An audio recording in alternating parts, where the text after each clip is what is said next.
I'm trying something a little bit new today.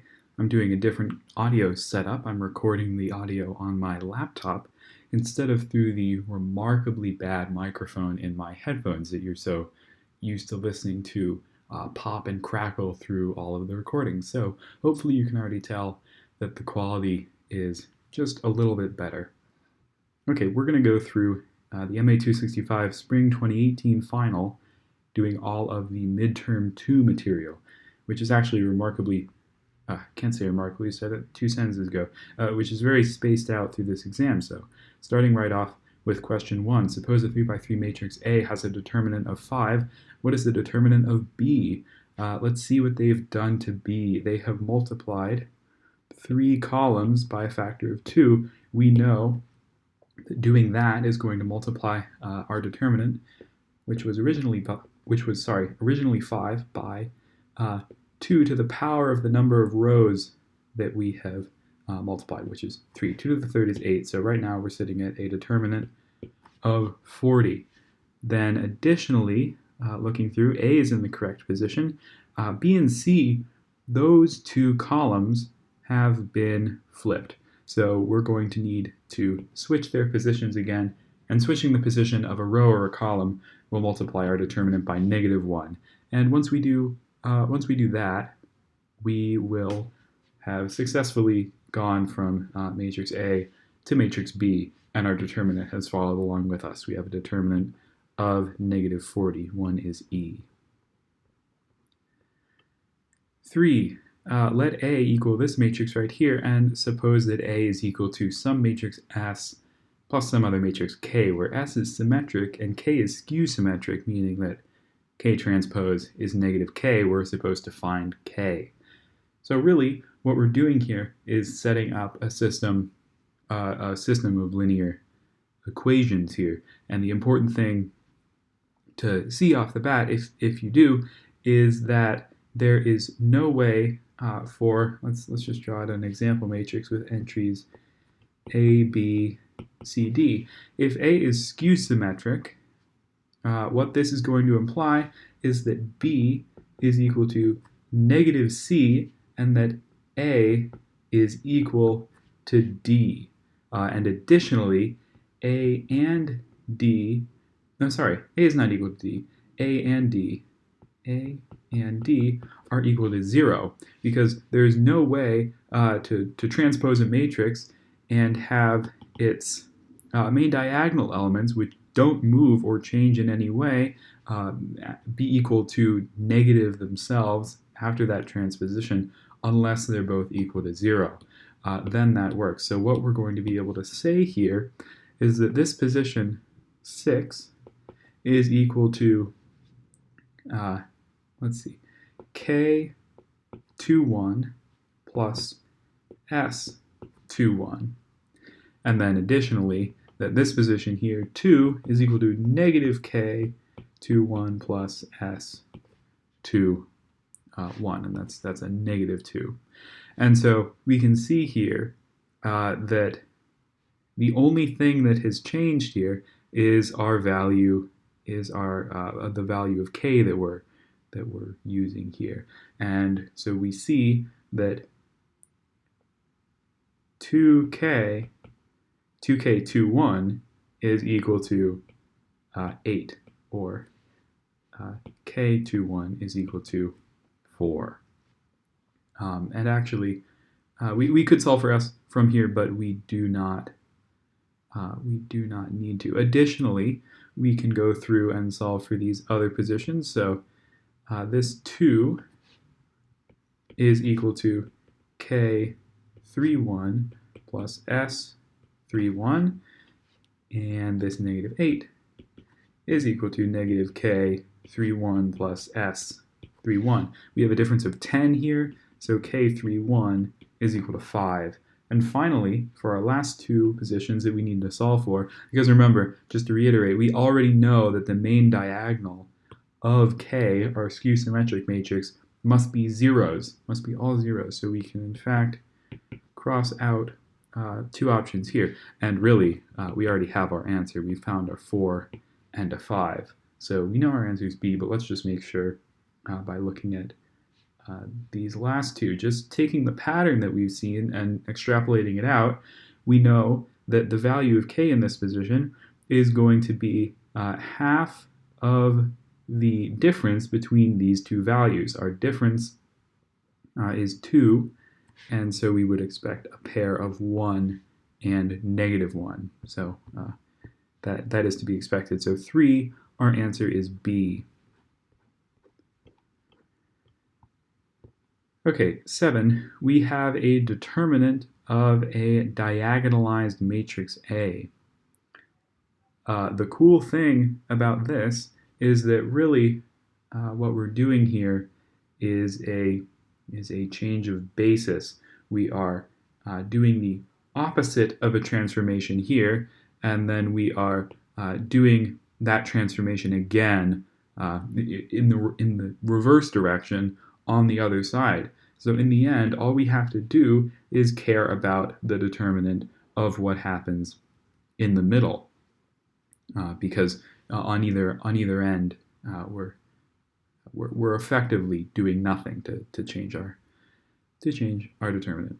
So finding this determinant here is relatively easy because we can, let's see, I'm going to copy it down first. 2, 5, 4, 2, 0, 0, 0, 2, 0, -3, 0, -4, 1, 0, -1, 1. Oh, sorry, we're not finding the determinant. There we go. So the nice thing is we can write this determinant as being equivalent to 2 multiplied by the determinant, that's huge, the determinant that we get by crossing out the row and the column that this 2 are in, because it's alone in a row. And we can find the sign that this 2 needs to have by going plus, minus, plus, minus, plus.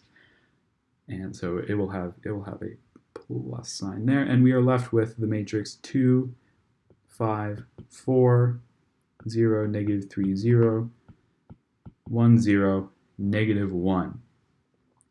Again, we can pull out a -3 because it's alone in a row, and it will have a, let's see, plus, minus, plus sign, and we're left with 2 times -3, so -6 times the determinant that we get by crossing out those two, which is 2, 4, 1, -1. This is -2 minus 4, so -6. And our answer is 36. 7 is E. 8, we're given two little relations there, and we're told to find the value x determined by this linear system. We did this with inverses last time I went through it for midterm 1, but this time we're going to use Cramer's rule. So Cramer's rule says that we can solve for either this x component or this y component. In this case, we're solving for x by setting up this kind of system here. We're going to have two determinants. Our determinant at the top will be composed of this matrix, but replacing the x column with the values that we know that that is equal to. So C6, B3, and all divided by A2, B3. This determinant is 3a minus 2b, and we know from up here that 3a minus 2b is 3, and then up here we're getting 3c minus 6b, and we can use this relation here to figure out what this is. We're going to need to multiply 2b minus c equals 4 by a factor of -3 to get 3c minus 6b, and so we will have a -12 over here, and so our answer is -4. 8 should be A, which it is. 9, let's consider real polynomials of degree less than or equal to 2 together with the 0 polynomial. For which values A does the polynomial at squared plus t plus 7 belong in the span of this set? So let's write these out as vectors. We're going to have 2, 1, 5, 1, -1, -3, and 5, 5, -2, -4. Sometimes the convention is to put the higher term on the bottom and go up like that. You can solve it either way as long as you're consistent. So we can put all of this together into an augmented matrix where we're trying to find the linear combinations of these three that will give us A1, 7. Oh great, there's a chainsaw or something outside. Hope you can't hear that. 2, 1, 5, A, 1, negative 1, negative 2, 1, 5, negative 3, negative 4. Yeah, that's a chainsaw, God. And we can simplify this down. Let's subtract two row 2's from row 1. That will give us 0, 3, 9, A minus 2. And let's leave row 2 as it is, 1, negative 1, negative 2, 1. And let's subtract 5 row 2's from row 3. That will give us 0, 2, 6, 2. There we go. And believe it or not, we are actually ready to solve this, because if we divide this row, we'll have 1, 3, quantity A minus 2 over, not 2, over 3. And then if we divide our third row, we'll get 1, I already forgot what I had there. Was it 2, 6, 2? Okay, we'll have 1, 3, 1. And so in order for this to be in the span, these two components have to be equal. So we can set up 3, not 3, that's the other component. A minus 2 over 3 is equal to 1, or A minus 2 is equal to 3, or A is equal to 5. And there's our answer. A is equal to 5. 9 is C.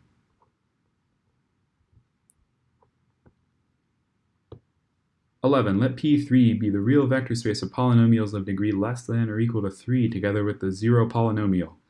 Let W be the subspace of P3 consisting of all the polynomials that are members of P3 satisfying P0 equals P1.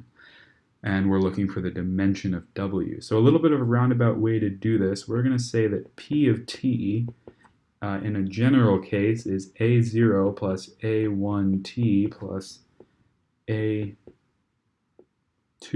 squared plus A3T cubed. And with this general case, we can say that P of 0, well, that just has to be A0, and P of 1 will be A0 plus A1 plus A2 plus A3. And so if we know that P0 is equal to P1, we can set this equal to A0, and subtracting an A0 from both sides, we see that we are left with A1 plus A2 plus A3 is equal to 0. And so what this tells you is that there are only 3 degrees of freedom that the system, or that the set is able to iterate over, change to span out the entire set.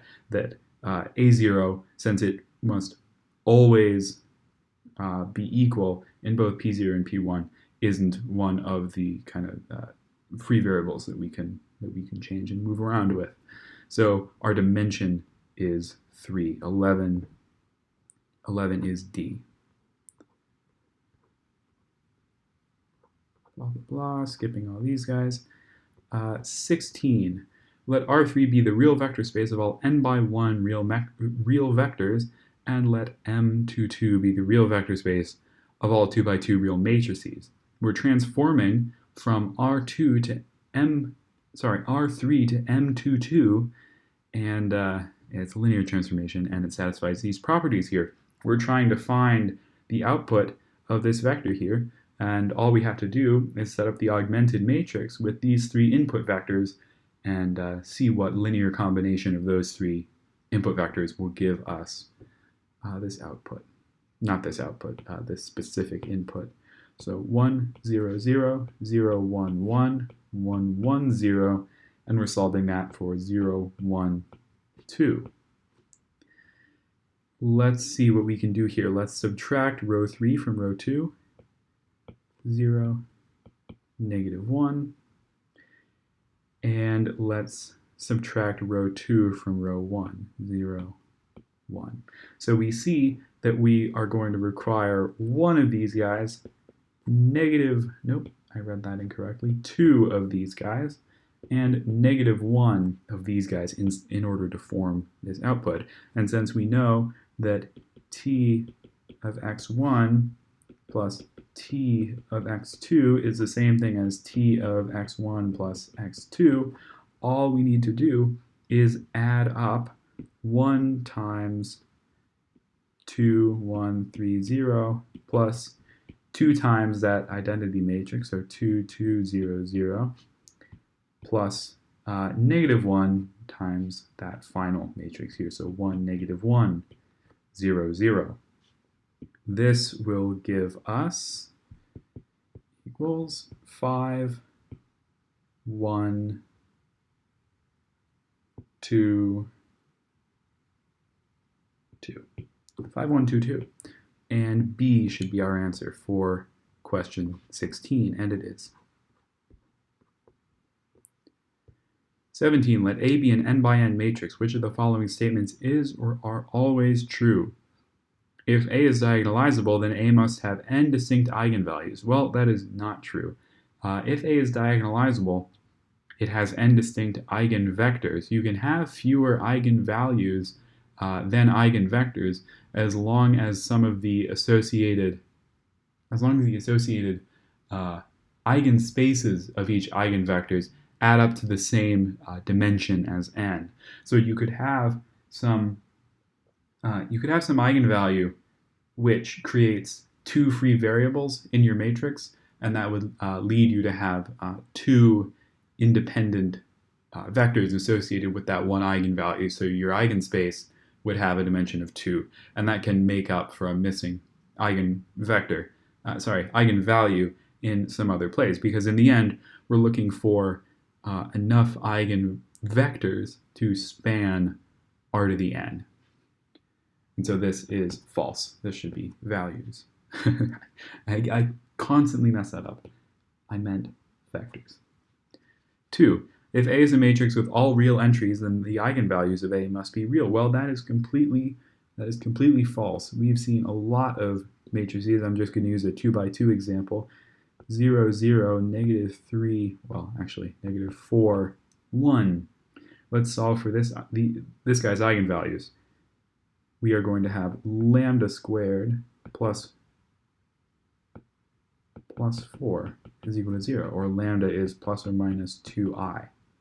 Well, that's strange. We have a real matrix and we got imaginary eigenvalues. So this cannot be true. What about 3? If A is a symmetric real matrix, then it must be diagonalizable. This is just a fact. If you've seen some of the other videos that I've done for this exam, this comes up a lot. Symmetric real matrices are always diagonalizable. I'm not exactly sure of the proof, but it's apparently a thing. 17 is B.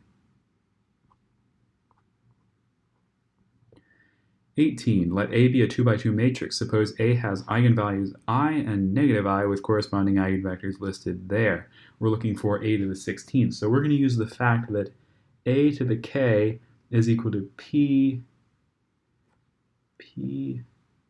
nope, not P inverse, just P, D to the K, P inverse. And we know that this matrix D will be composed of our eigenvalues down the main diagonal, and that our matrix P will be composed of our eigenvectors down that same main, not down the main diagonal, just associated with their positions in D. So the eigenvalue I will have I's eigenvector on the left, 1i, and -I, which I forgot to even write in there, is going to have its eigenvector 1, -I. And then we're going to need the inverse over here, which we'll just put it down as 1i, 1 negative I inverse. And we're solving for a to the 16th, so this matrix will be raised to the 16th power. Let's see. So if we raise I to the second power, we are going to get -1. If we raise I to the fourth power, we're going to get I squared times itself, so that will just be 1. And so I to the 16th is going to be 1. Additionally, -I squared will give us, well, we can bring that -1 out. I squared is -1, so -I squared is 1. And additionally, -I to the fourth will just be -I squared, which will give us 1. And so, yet again, this position will become a 1. And the really cool thing about this, I'll remove that 16, we already computed it, is that because any matrix times the identity matrix is itself, we can remove this from the computation and it will be the same. And now look what we have. We have a matrix times its inverse, and a matrix times its inverse will always be the identity matrix. And so we're left with 1, 0, 0, 1, which is A for question 18. 19. For what value of A is the following linear system consistent? Well, let's set this up as an augmented matrix. We're going to have -1, 2, 2, -4, A plus 1, 2 plus 2I. There we go. And we know, or we can see, that line 1, or row 1, sorry, is just -1/2 times row 2. So let's take row 2 and divide it by -2. We'll have -1, 2, -1 minus I. And so we can solve for this. If this system is consistent, both of these values will be equal. So A plus 1, that's an I, A plus 1 is equal to -1 minus I. Subtracting a 1, we will see that A is equal to -2 minus I. 19 is C. And finally, 20, let x of t and y of t be the solution to this initial value problem, and we're looking for y of 1. We're going to be finding a solution of the form x of t, y of t is equal to C1 V1, where V1 is the eigenvector associated with the first eigenvalue, which ends up here, e to the lambda 1 t, plus C2 V2 e to the lambda 2t. So let's solve for these eigenvectors and eigenvalues for this matrix A here. And remember, you can also write this as just x prime equals ax, which is, well, I'll just write ax. I like that way of writing things a little better. It's less busy. Okay, so finding our eigenvalues of this matrix here, we're going to be solving 4 minus lambda times 4 minus lambda minus 4 is equal to 0, or lambda squared minus 8 lambda plus 12 is equal to 0, which is lambda minus 6, lambda minus 2, lambda is equal to 2 and 6. When lambda is equal to 2, our associated matrix will be 2, 2, 2, 2, which will simplify down to 1, 1, 0, 0, which gives us an eigenvector of -1, 1. Additionally, if lambda is equal to 6, we will get an associated matrix of -2, 2, not 0, 2, -2, which simplifies down to 1, -1, 0, 0, giving us an eigenvector of 1, 1. So we're ready to fill in everything in our matrix up, not our matrix, our solution up here, except for C1 and C2. So using lambda 2 as our first eigenvalue, we'll have negative 1, 1 as our eigenvector, e to the 2t plus c2 v2, which we found to be 1, 1, e to the 6t. And I'm going to make a little bit more space here so that we can solve for our initial value. So our initial value is for t is equal to 0, so both of these e terms will become 1.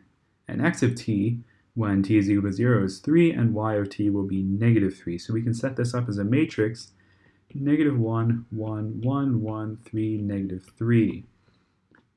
Let's add row 1 to row 2. We will get 0, 2, 0, negative 1, 1, 3, which we can simplify down and use to subtract out there. So we see that C1 is negative 3. I'll replace that in there, negative 3. And C2 is 0. And we are ready to find y of 1, which is what they're looking for. So we can pull out our expression for y of t. Y of t is equal to negative 3 times 1 e to the 2t, and we're just plugging in t is equal to 1. So y of 1 is equal to negative 3t squared. So 20 is D. Okay, I hope I can edit this audio as easily as I can, my headphones audio, because I would really like to improve the audio quality in these videos in general, and hopefully this was a much easier listening experience. Also, this exam went very well for me. Yeah, hope you're having a good day. I never know what to say in the end.